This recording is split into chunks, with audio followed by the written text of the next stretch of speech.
I want to take a minute to go over the front loop and back loop. This tends to get a little bit confusing to some people. They tend to confuse front loop and back loop with front post and back post. Basically, these two loops make your stitch. And in a regular stitch, we're going to use the single crochet for our sample here. In a regular stitch, you're just going to come through both loops and pull it through, and then you have your regular single crochet. Now, if it tells you to go through front loop only, I tend to use the hook here to do that. It makes it a little bit easier. You're just going to grab one of those two loops, and then you're going to come through like normal and make your single crochet. And if it tells you back loop, I tend to go through with the head and then come through just that single loop.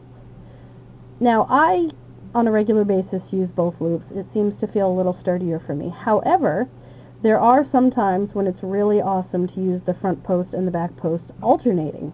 I do this in my washcloths. It gives you a nice texture, and I'm just alternating front loop and back loop here. If you notice, it'll give you a nice texture to work with, and you can start to see it kind of making that bump along the way here. Now I'm going to go do another row so you can see how they build up on each other. And if you look at the back, you can still see that loop there. Now this one will start with a regular, I like to get the side foundation in there. Now here, if you notice, we still have what was our back loop hanging out, and we have our front loop in there. So I'm going to kind of alternate it. We're going to stick with the front loop here.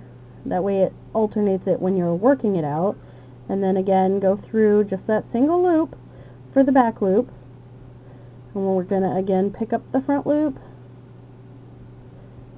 And I have done whole hats that do this, and it does get easier.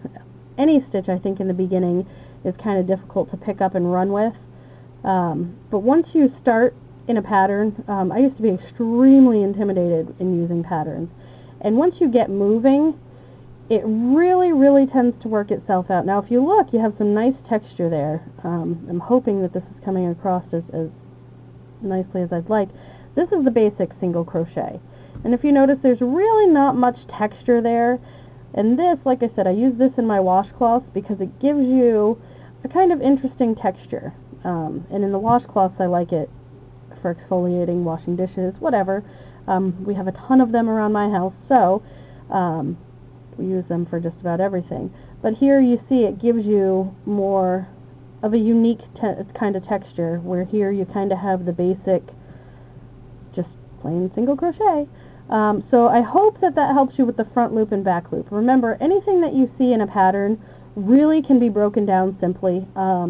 Don't get overly intimidated. That tends to be our biggest problem with crafting, is that we see the big picture and kind of have a hard time breaking it down sometimes. So just remember, when you're looking at it, front loop, back loop. This is the entire stitch. So when it's telling you to front loop, you just come through the front, and when it's telling you to back loop, you just grab that back. So I hope that that's cleared things up for you a little bit. And again, if there's anything that you'd like to see, or anything that you feel I'm going a little too fast, please just leave me a comment and let me know. Thanks.